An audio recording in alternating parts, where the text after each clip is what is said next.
మే 26వ తేదీ వైశాఖ అమావాస్య. పైగా ఈ అమావాస్య సోమవారంతో కలిసి రావడం వల్ల ఈ అమావాస్యకు సోమవతి అమావాస్య అనే పేరు కూడా ఉంది. మరి ఎంతో విశేషమైన ఈ అమావాస్య రోజు మీరు ఏమీ చేయకపోయినా ఈ ఇంట్లో ఈ 2 వస్తువులతో ధూపం వేయండి చాలు. మీ ఇంట్లోని నెగిటివ్ ఎనర్జీ మొత్తం తొలగిపోతుంది, మానసిక ప్రశాంతత కలుగుతుంది, భార్యాభర్తల మధ్య సఖ్యత ఏర్పడుతుంది, లక్ష్మీ కటాక్షం కలుగుతుంది. మరి ధూపం ఎలా వెయ్యాలో ఇప్పుడు ఈ వీడియోలో తెలుసుకుందాం.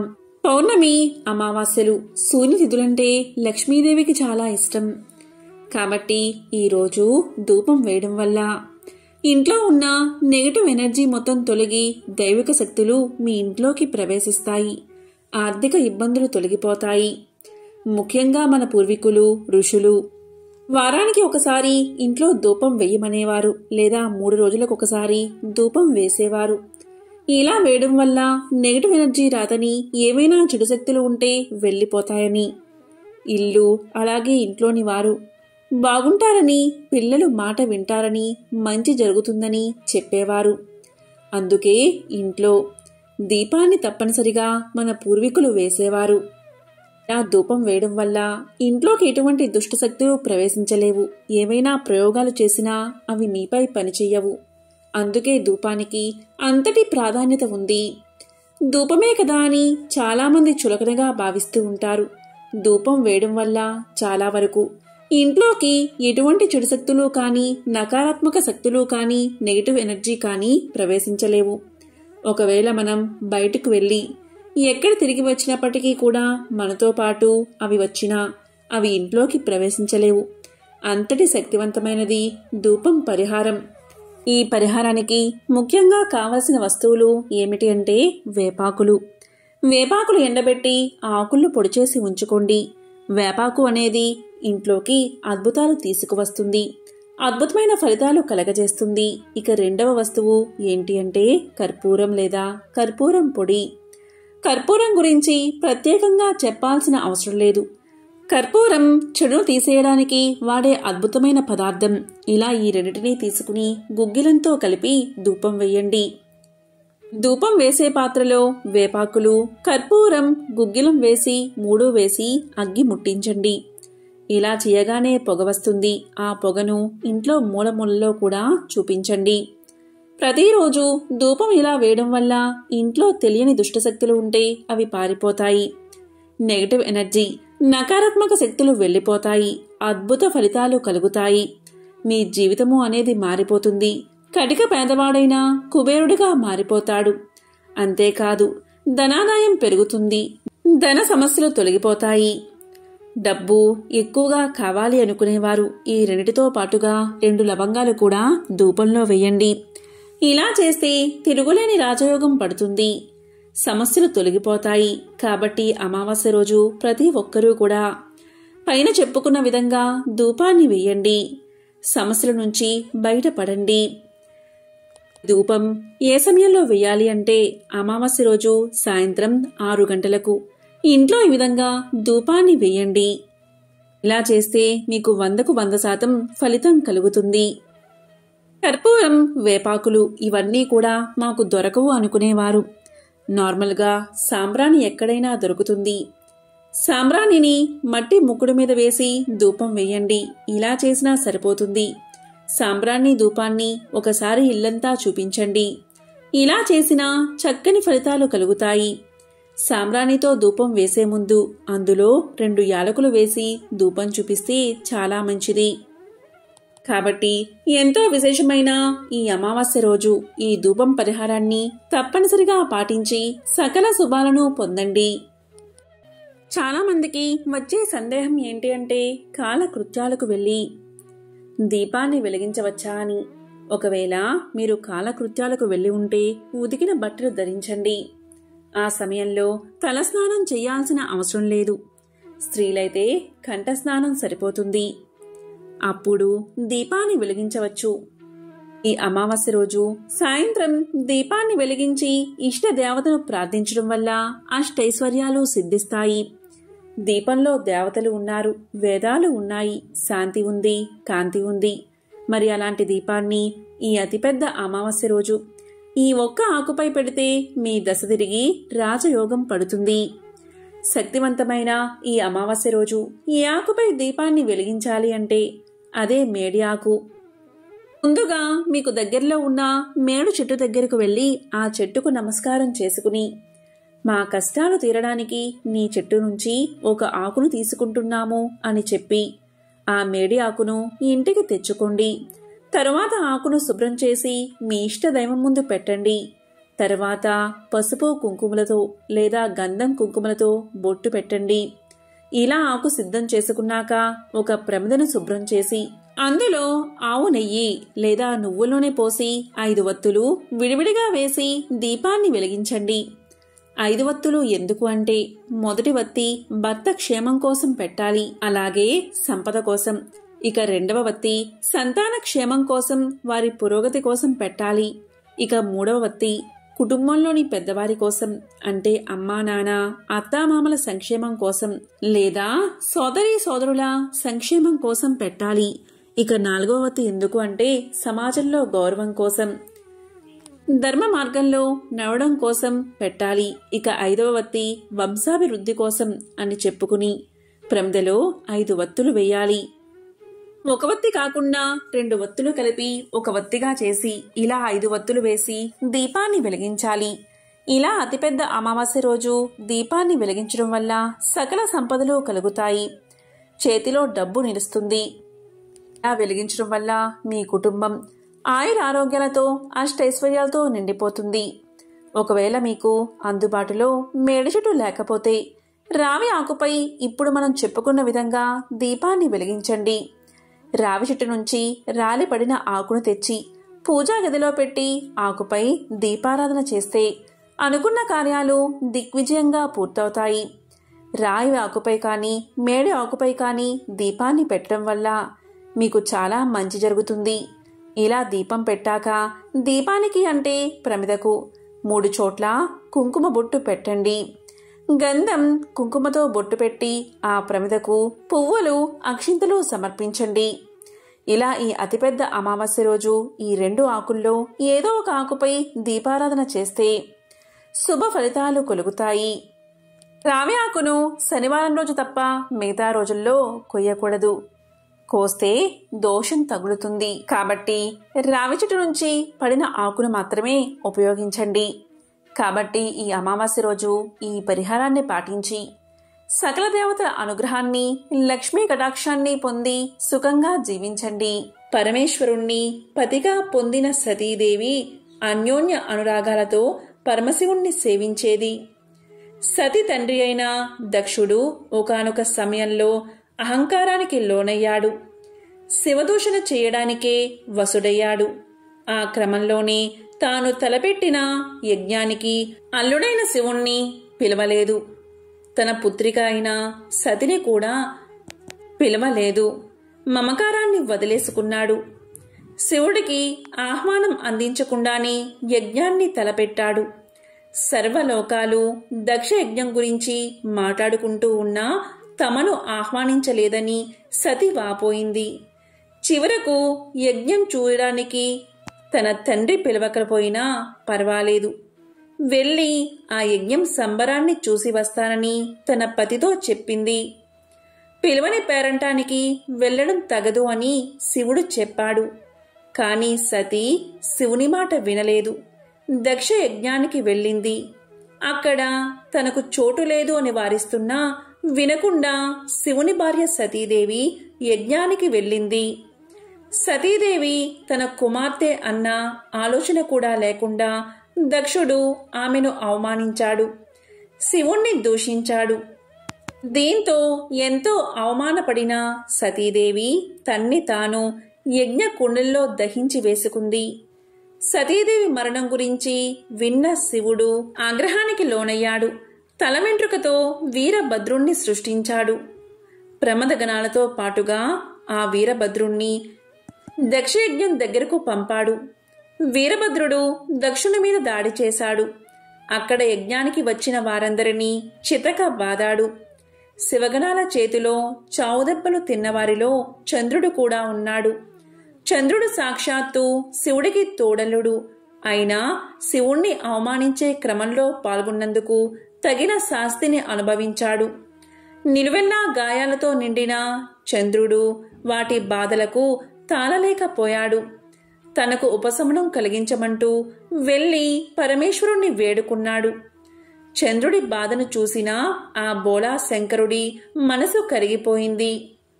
సోమవారం నాడు అమావాస్య తిథి కూడా ఉన్నదని, ఆ రోజును సోమవతి అమావాస్య అంటారని, ఆ రోజు కనుక తన్ని అభిషేకం చేస్తే చంద్రుడు ఆరోగ్యవంతుడు అవుతాడని అభయాన్ని ఇచ్చాడు మహాశివుడు. శివుని సూచన మేరకు చంద్రుడు సోమవారం అమావాస్య కలిసి వచ్చిన సోమవతి అమావాస్య రోజున శివుడికి అభిషేకం చేసి తన బాధల నుండి విముక్తుడయ్యాడు.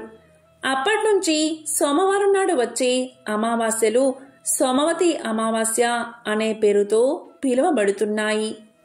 సోముడు అంటే చంద్రుడు అని అర్థం. ఆ చంద్రుణ్ణి ధరించాడు కాబట్టి శివుణ్ణి సోమేశ్వరుడు అని పిలుస్తూ ఉంటారు. ఈ అమావాస్య స్త్రీలకు ప్రత్యేకమైనది. ఈనాడు ఉపవాసం చేసిన స్త్రీలకు సంతాన సౌభాగ్యంతో పాటు జీవితంలో వైదవ్యం ప్రాప్తించదని పురాణాలు తెలియచేస్తున్నాయి. ఎంతో శక్తివంతమైన ఈ సోమవతి అమావాస్య పర్వదినం మహాశివరాత్రి కంటే కూడా ఎంతో గొప్పది. అంతేకాదు, కోటి సూర్యగ్రహణాలకు ఉండే శక్తి ఈ రోజుకు ఉంటుందని పురాణాలు తెలియచేస్తున్నాయి. ఈ రోజు ఆ శివలింగంలో పరమేశ్వరుణ్ణి ఆరాధించే ముక్కోటి దేవతల శక్తులు, నవగ్రహాల శక్తులు ఈ రోజు శివలింగంలో ఉంటాయి. ఇలా సోమవారం అమావాస్య రావడం చాలా అరుదుగా జరుగుతుంది. ఇలా వచ్చినప్పుడు ఆ రోజును వృధా చేయకుండా శివారాధన చేస్తే సకల శుభాలు కలుగుతాయి. కాశీలో సోమవారంతో కూడిన అమావాస్య రోజు 2 కాకులు శివుడి చుట్టూ ప్రదక్షిణలు చేసి ఆ 2 కాకులు శాశ్వతంగా ప్రమద గణాల్లో కలిసిపోయాయి. కాబట్టి ఇటువంటి ఎంతో శక్తివంతమైన రోజు 2 కాకులు ప్రదక్షిణం చేసినంత మాత్రానే ఆ మహాశివుడు ఆ 2 కాకులకు ప్రమద గణాధిపత్యాన్ని ఇచ్చినట్లు కాశీఖండం తెలియచేస్తుంది. ఈ రోజు ఎవరైనా సరే వీలు కల్పించుకుని ఈశ్వర ఆరాధన గుడిలో కాని ఇంట్లో కాని చేసుకుంటే సకల అభీష్టాలు నెరవేరతాయి. సోమవతి అమావాస్య రోజు ఉదయం రాహుకాలంలో శివారాధన ఇంట్లో కాని శివాలయంలో కాని చేస్తే విశేష ఫలితాలు కలుగుతాయి.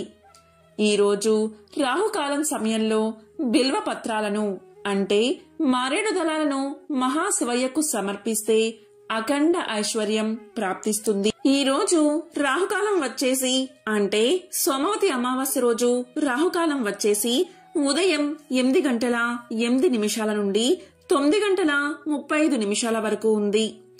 ఈ సమయంలో శివారాధన చేయడం వల్ల ఎన్నో విశేషమైన ఫలితాలు కలుగుతాయని శివ పురాణంలో రుద్రకాండంలో ఈ పర్వదినం గొప్పతనం గురించి ఇలా వివరించడం జరిగింది. ఒక అర్చకుడు ఈ పర్వదినం రోజు శివలింగం మీద ఒక మారేడు దళాన్ని ఉంచుతాడు. ఆ మారేడు దళం కింద ఒక చీమ ఉంది. ఈ విధంగా మారేడు దళంలో ఉన్న ఆ చీమ శివలింగం మీద నుండి పానపట్టంపై పడింది. అది తెలియకనే కంగారుగా పానపట్టం చుట్టూ తిరగసాగింది. అలా తెలియక సోమవతి అమావాస్య రోజు ఒక్కసారి ప్రదక్షిణం చేసిన పుణ్యానికి ఆ మహాశివుడు ఎంతో సంతోషించి ఆ చీమకు మానవ జన్మను ప్రసాదించి వచ్చే జన్మలో కాశీ మహారాజువు అవుతావని వరాన్ని ప్రసాదించాడు. అలా ఆ చీమ తర్వాత జన్మలో కాశీ పట్టణానికి మహారాజు అయ్యాడు. కాబట్టి సోమవతి అమావాస్య రోజు తెలియక చీమ ఒక్కసారి శివలింగం చుట్టూ తిరిగినంతనే అంతటి పుణ్యాన్ని ఆ మహాశివయ్య ఆ చీమకు ప్రసాదించాడు. అంతటి శక్తి ఈ సోమవతి అమావాస్యకు ఉంది. ఇక ఈ రోజు ఎవరైతే దీపస్తంభం పూజ చేస్తారో అలాంటి ఇంట్లో లక్ష్మీదేవి స్థిర నివాసాన్ని ఏర్పాటు చేసుకుంటుంది. ఈ రోజు మనం వెలిగించే దీపానికి పూజ చేయడమే దీపస్తంభ పూజ. ఈ రోజు ఉదయమే స్నానం చేసి పూజా మందిరంలో వరిపిండితో ముగ్గు వెయ్యాలి. ఆ ముగ్గు మీద కొంచెం పసుపు కుంకుమ చల్లాలి. దానిపై మీరు వెలిగించే ప్రమిదను ఉంచాలి. ఆ ప్రమిదకు కుంకుమతో గంధంతో బొట్లు పెట్టాలి. ఇక ఆ ప్రమిదలో నువ్వుల నూనె కాని ఆవు నెయ్యి కాని పోసి 3 వత్తులను విడివిడిగా గాని లేదా 5 వత్తులను విడివిడిగా గాని వేసి దీపాన్ని వెలిగించాలి. అలా వెలిగించిన దీపానికి అక్షింతలతో పుష్పాలతో పూజ చేస్తూ లక్ష్మీ అష్టోత్తరాన్ని చదవాలి. ఏదైనా తీపి పదార్థాన్ని ఆ దీపానికి నైవేద్యంగా పెట్టాలి. దీనినే దీపస్తంభ పూజ అంటారు. ఇలా ఈరోజు ఎవరైతే ఉదయం చేస్తారో ఆ ఇంట్లో లక్ష్మీదేవి ఎల్లప్పుడూ ఉండి సిరుల వర్షాన్ని కురిపిస్తుంది. ఇలా ఉదయం పూట చేసి సాయంత్రం మీ ఇంటి సింహద్వారానికి ఇరువైపులా 2 దీపాలను వెలిగించాలి. ఈ రోజు ఈ విధంగా చేస్తే ఆ ఇల్లు అష్ట ఐశ్వర్యాలతో తులతూగుతుంది. ఇక సోమవతి అమావాస్య రోజు ఆడవారు తప్పనిసరిగా రావి చెట్టు దగ్గరకు వెళ్లి దీపారాధన చేసి రావి చెట్టు చుట్టూ 108 లేదా 21 సార్లు ప్రదక్షిణ చెయ్యండి. ఇలా ఈరోజు ఎవరైతే చేస్తారో వారికి సంతాన ప్రాప్తి కలుగుతుంది, అఖండ ఐశ్వర్యం కలుగుతుంది. ఈ రోజు ప్రతి ఒక్కరూ కూడా ఇంటి సింహద్వారానికి 5 వేప కొమ్ములను తెచ్చి పసుపుతో దారంతో కట్టి దానిని సింహద్వారానికి ఇరువైపులా కట్టాలి. ఇలా ఈ రోజు చేస్తే ఆర్థిక ఇబ్బందులు, అనారోగ్య సమస్యలు, వాస్తు దోషాలు, చికాకులు మొత్తం తొలగిపోతాయి. ఇక ఈ సోమవతి అమావాస్య రోజు ఎలాంటి పనులు చేయకూడదో ఇప్పుడు తెలుసుకుందాం. సోమవతి అమావాస్య రోజు నూనెను ఎట్టి పరిస్థితుల్లో కూడా తలకు, శరీరానికి రాసుకోకూడదు. ఈ రోజు నూనె పెట్టుకోవడం అశుభంగా భావిస్తారు. ఈ రోజు భార్యాభర్తలు బ్రహ్మచర్యాన్ని పాటించాలి. దీన్ని పాటించకపోతే పుట్టబోయే సంతానానికి జీవితాంతం సుఖం ఉండదని గరుడ పురాణం తెలియచేస్తుంది. ఇక ఈ రోజు మధ్యాహ్నం మాంసాహారం జోలికి అస్సలు వెళ్ళకూడదు. మరి వేప చెట్టు మొదట్లో ఏం పడేయాలి అంటే మీరు ఈరోజు 2 లవంగాలు తీసుకోండి. మీకున్న సమస్యల గురించి, వ్యాపార ఉద్యోగ సమస్యల గురించి తలుచుకుని ఇంటి నుంచి బయటకు వచ్చి మీ తల చుట్టూ ఆ లవంగాలతో దిష్టి తీసుకుని ఆ తర్వాత మీ ఇంటికి దూరంగా ఉన్న వేప చెట్టు మొదట్లో ఆ లవంగాలు పడేయండి. ఈ పరిహారాన్ని మీరు ఏ సమయంలో చేసినా పర్వాలేదు. లవంగాలు మన జీవితంలో ఉన్న సమస్యలను తొలగిస్తాయి, నెగటివ్ ఎనర్జీని తొలగిస్తాయి. లవంగాలతో పరిహారం చేయడం వల్ల అనేక ఉపయోగాలు ఉన్నాయి. అంతేకాదు ఇంట్లో లవంగాలు ఉంటే ఆర్థిక ఇబ్బందులు దరిచేరవు. పరిహార శాస్త్రంలో లవంగాలకు చాలా ప్రత్యేక ప్రాముఖ్యత ఉంది. లవంగాలతో అమావాస్య రోజు పరిహారం చేస్తే సకల శుభాలు కలుగుతాయి. మీ పూజా గదిలో లవంగాలు ఉంచడం వల్ల మీ ఇంట్లోకి నెగటివ్ ఎనర్జీ అనేదే రాదు. వారంలో ఒకసారి కానీ లేదా పౌర్ణమి, అమావాస్య తిథుల్లో కానీ మీ పూజా గదిలో దీపాన్ని వెలిగించి అందులో 2 లవంగాలు వెయ్యండి. ఇలా లవంగాలు వేసి దీపాన్ని వెలిగిస్తే సకల దోషాలు తొలగిపోతాయి. ఇలా చాలా రకాల పరిహారాలు చేసుకోవచ్చు. 2 లవంగాలతో దిష్టి తీసుకుని వాటిని వేప చెట్టు మొదట్లో పడేస్తే మీకున్న దోషాలు తొలగిపోతాయి. లవంగాలను వేప చెట్టు మొదట్లో పడేస్తే మీరు ఎదుర్కొంటున్న ఆరోగ్య సమస్యల నుంచి బయటపడతారు అని పరిహార శాస్త్రంలో చెప్పబడింది. ఆరోగ్యపరంగా, పరిహారాల పరంగా లవంగాలు చాలా మేలు చేస్తాయి. లవంగాలు మసాలాల్లో ఒక ముఖ్యమైన పదార్థం. ఇందులో ఎన్నో గొప్ప సుగుణాలు ఉంటాయి. వీటిని తినడం వల్ల చాలా లాభాలు ఉన్నాయి. లవంగాలు బరువు తగ్గడానికి చాలా ఉపయోగపడతాయి. లవంగాలను తీసుకుంటే క్యాన్సర్, షుగర్ లాంటి సమస్యలు దూరమవుతాయి. లవంగాలు నోటి ఆరోగ్యానికి సహాయపడతాయి.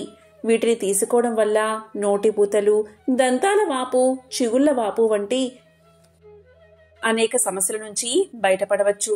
లవంగాలు రక్తాన్ని శుద్ధి చేస్తాయి. ఇందులో ఉండే యాంటీ బ్యాక్టీరియల్ గుణాలు ఇమ్యూనిటీని పెంచుతాయి. యాంటీ ఆక్సిడెంట్స్ మనకు రోగాలు రాకుండా సహాయం చేస్తాయి. లవంగాలు క్యాన్సర్తో పోరాడడంలో చాలా ఉపయోగపడతాయి. క్యాన్సర్ అభివృద్ధిని నిరోధించడంలో సహాయపడతాయి. కడుపులో అల్సర్తో బాధపడేవారు లవంగాలు తీసుకోవడం వల్ల చాలా మేలు చేస్తాయి.